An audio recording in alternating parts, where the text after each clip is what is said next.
Hey guys, what is up? It's GameFace here and welcome back to another breakdown video. Now today we do have Man United versus Crystal Palace as one of the videos that will be coming out today, because I've got 3 games I'm actually going to be doing just for one day, Saturday the 14th of September, and Man United versus Crystal Palace is the first game to kick off in the Premier League, and it does kick off at 1:45. The last time Crystal Palace and Man United met was a couple of years ago, and Crystal Palace actually beat Man United 2-1. So you can imagine what it'll be like on the day, and I think, to be honest, Man United will win this game. Crystal Palace, in my opinion, aren't looking particularly strong, even though saying that their last game they did go and beat Sunderland. But in my opinion, I don't think Crystal Palace will go beat Man United again.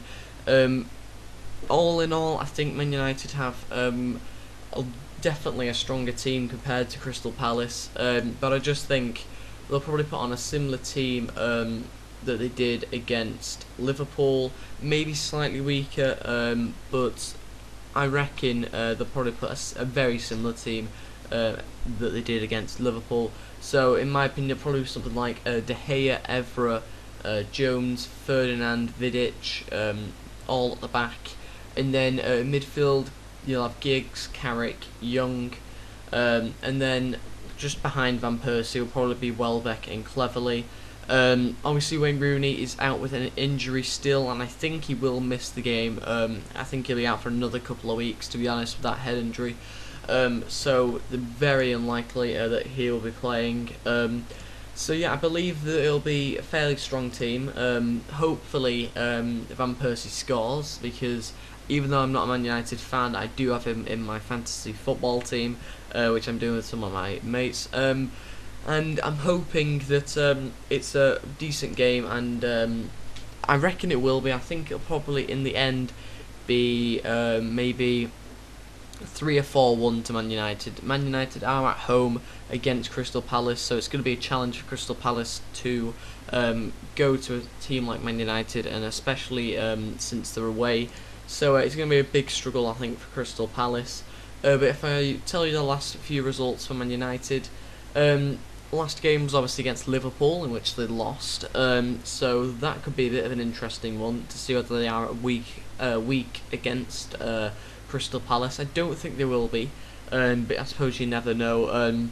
But they did lose to Liverpool, they then drew to Chelsea the week before, and then beat Swansea the week after that. I think is that what happened? Yeah, they went and beat Swansea 4-1. So I think that was on the opening day of the season.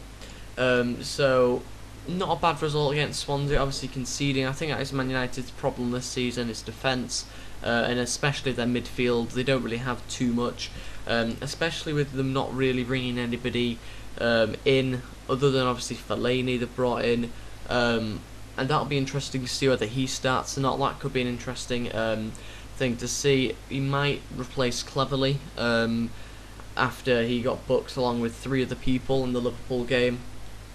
So he might be introduced, so it might be in the midfield Giggs, Carrick, Young and Fellaini, and then Welbeck and Van Persie up front. But I think that's pretty much going to be the team for Man United. However, Crystal Palace, I'm less familiar with the team, but I might be able to give you a rough idea. Obviously, Ian Holloway was very happy to have beaten Sunderland 3-1 with 2 goals in the remaining 11 minutes of the match, one of them being a penalty, and it was a decent game for Crystal Palace. I mean, especially struggling. They were 1-1 in the 64th minute after winning since the 9th minute, but they did manage to fight on and get 2 goals, and it shows that they do have a fight within the team. Even though they were playing against 10 men, I still think Crystal Palace did play very well against Sunderland. The team, though, will hopefully be similar to Sunderland. They might strengthen it somewhere. Obviously, this is not taking into account any injuries. But the team they did play Sunderland again, the team they played against Sunderland was Speroni in net, Ward, Gabidon, Moxey and Delaney, I think, in defence. And then they had Campagna, Dikawai, Cowgoy. That's what I'm going to call him, in fact. And Puncheon, and they had Jedinak, Gale, and Shamak. Now, it'll be interesting to see whether they do bring on any other new signings which they made, because they did make quite a few, I think, on transfer deadline day, or they were rumoured to get Nicholas Bentner. I don't know whether they ended up getting him or not. But that'd be interesting to see whether anybody plays. I know they did get Barry Bannon for an undisclosed fee, so he might actually play. And they did get a couple more players. I can't remember who else they got. But there was a lot of rumours going around that they would sign Nicholas Bentner again from Arsenal. They did also get somebody from Reading, Mariappa, I think that's how you pronounce his name. And then they, I'm sure they got one more person. I just can't remember who it was. But they did sign quite a few different players, so that'll be interesting to see whether any of them are on show or not. And that is pretty much it, guys. Thank you for watching.